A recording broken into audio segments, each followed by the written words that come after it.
我的第一个吻戏，献给了凤玲姐。每一天拍摄都有吻戏，基本上半裸，然后你可以秀一下肌肉吗？秀一下肌肉。Hello， 大家好，我是 Kevin 叶文，我是一名演员。今天呢，我要接受黑卡 K 的快问快答。小时候的梦想是什么？有2个，一个是想要做科学家，然后还有一个是想要做烘焙师，做很多很好吃的甜点给大家吃。看来好像很遥远。你有没有什么兴趣爱好？我很喜欢拿着一台相机，然后到处去拍照，什么都拍，可以是拍建筑，然后可以是拍动物或者是人文那些等等。因为我很喜欢通过那个 viewfinder 去看看世界，我觉得这视角会让我看到不一样的世界。1到10，给自己的颜值打几分？7分吧。我最喜欢我的眼睛吧。你知道什么是 6'7" 吗？不知道什么是 6'7"， 这是什么东西？没有，我觉得我是一个 boomer， 就不是一个 on trend 的人。我感觉我的人是比较慢半拍的，就好像之前周杰伦结婚了，生小孩了2个了，然后我才发现他结婚了，我并不知道。所以现在的话就会多去关注一些时事新闻，然后知道这个世界到底在发生什么事情。谈过几次恋爱？其实没有正经的谈过一次。那有不正经的谈过？没有算 officially 吧，因为我是单亲家庭，我会觉得没有面包是没有爱情的。对，所以当时候就一直在专注事业，然后觉得以金钱赚钱为重，我才可以给到另一半更好的一个生活，所以就一直都没开始。你理想型是什么？其实没有一定的理想型，可是近期因为拍很多短剧嘛，然后很多时候都是那种恋爱的题材，然后就发现一点，我觉得我喜欢女生素颜的时候，就我会很喜欢那个最淳朴的那个样子。那你是怎么加入 Noon Talk 的？其实我从之前我就有一直在关注 Noon Talk， 然后在后来的时候发现我的 Instagram 的 DM 出现了 Noon Talk 的 profile， 我在想这是不是 scam？ 后来他们就说他们在 looking for talent， 问我有没有兴趣想要来新加坡发展，那我们的缘分就从这里开始了。那你对郑荣大哥的第一印象是什么？口才特别好，然后中文非常流利的一个主持人。我见到他本人的时候，就会觉得，亲和力会更强一点点。他也有很严厉跟很凶的一面。有被他骂过吗？有，肯定被他骂过。那你第一次拍戏会有压力吗？有，很大很大的压力。当时我拍的第一部戏是《嫁给不同世界的你》，前一天都没怎么睡好，第2天拍戏的时候，就整个人状态其实又处于一个压力，然后又想要把它做得很好的一个情况，那整个人就是僵住了。最难忘的一场戏是什么？吻戏。因为那是我的第一个吻戏，献给了凤玲姐。有没有好像刷牙还是什么？那肯定有，口喷什么都带好了。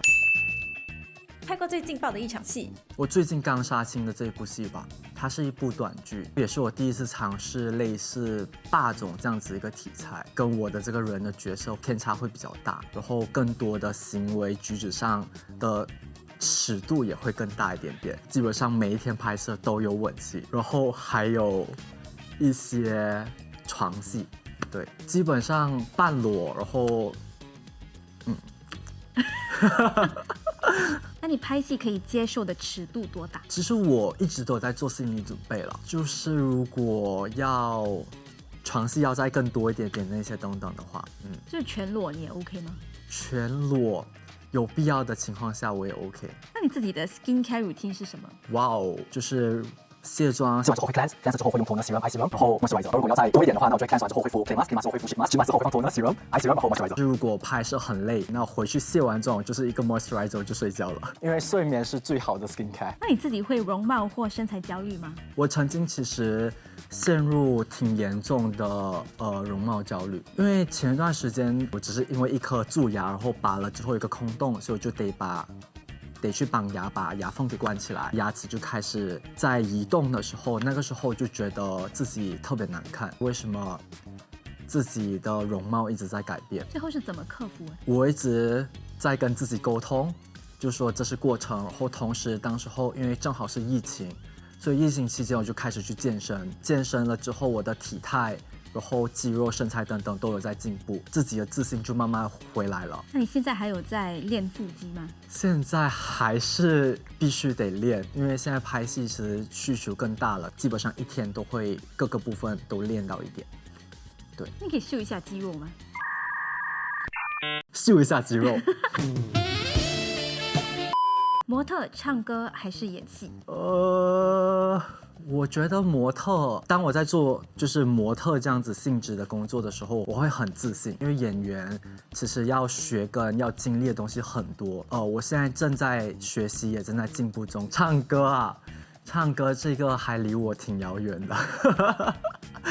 唱歌是我现在 progress 只有10%。你自己的偶像是谁？我觉得说不上偶像，可是我可以说是我的精神支柱，是王嘉尔。我觉得他特别优秀，然后包括人非常有礼貌，他非常努力，身上也有很多闪光点，是值得让我去学习的。喜欢霸道总裁还是贴心暖男？我喜欢贴心暖男，然后喜欢高校，就是校园风。霸道总裁和贴心暖男可以各演一句台词吗？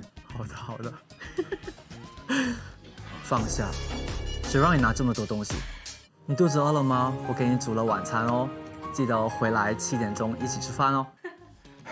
你有几个角色都坐轮椅，你会怕被贴上标签吗？这个都被你发现了，我确实很多剧都我不知道为何，可是机缘巧合下我都坐轮椅了。目前网络上是还没有人发现这件事情了。如果再下来多几部戏我还是坐轮椅的话，那有可能会被贴上这个标签。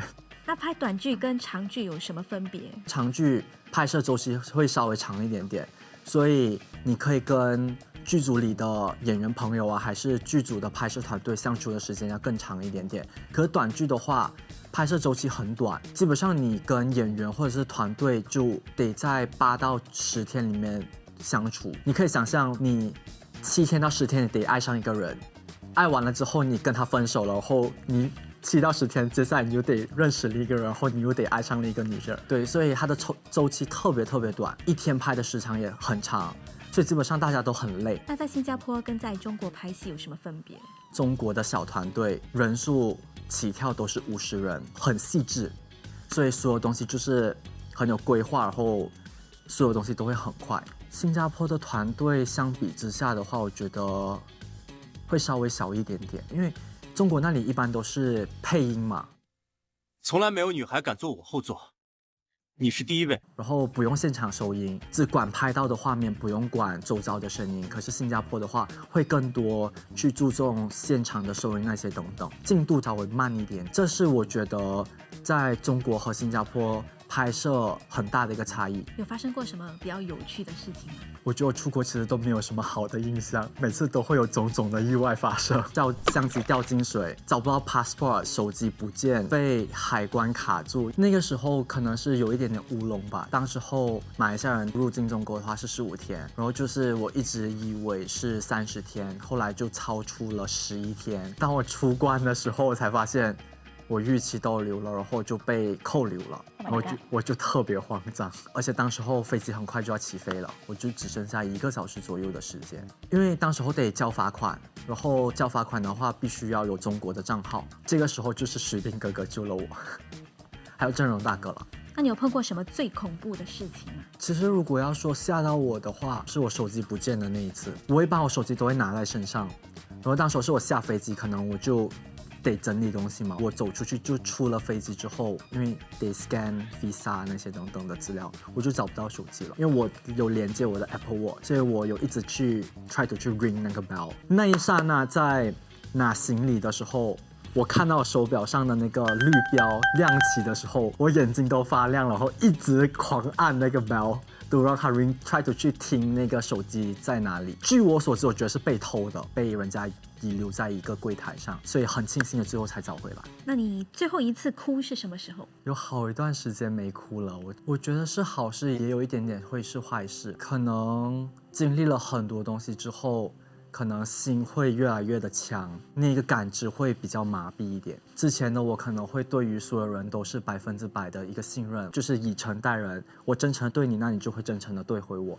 可是后来得知每个人的真诚是不一样的，我对你来说我的真诚是到这里，可能他也觉得他已经真诚的对你了，可是他的真诚的百分比是不同的，所以就会通过一次次的伤害，然后认清了事实，然后从中也让自己的心脏越来越强大了吧，同时也有一定的一个保护层在。最感激的人是谁？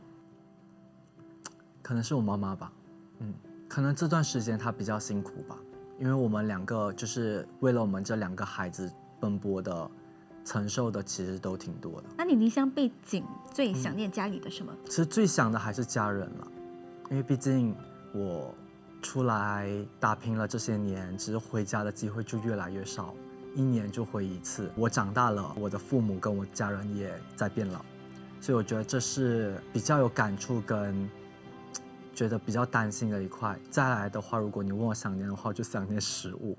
所以你比较喜欢马来西亚的食物？ Of course， 我在Penang，美食天堂呢 ，Chendol Laksa、Curry Mee， 很多很多。快乐最重要，腹肌还可以再练。不做艺人的话，你会做什么？不做艺人的话，我会去出家，你说真的还是假的？真的。为什么会有这样的想法？我的想法就是我不想来追求这世界上的所有东西，而是想要去追求精神世界吧。会跟5年前的自己说什么？勿忘初心，然后相信自己。 2026年最期待什么？2026年我期待的东西很多很多很多，期待自己的事业发展吧。就是2026年会有什么更多更好的作品可以给大家去欣赏跟支持。谢谢大家收看，如果喜欢的话，记得订阅、分享还有按赞，拜拜。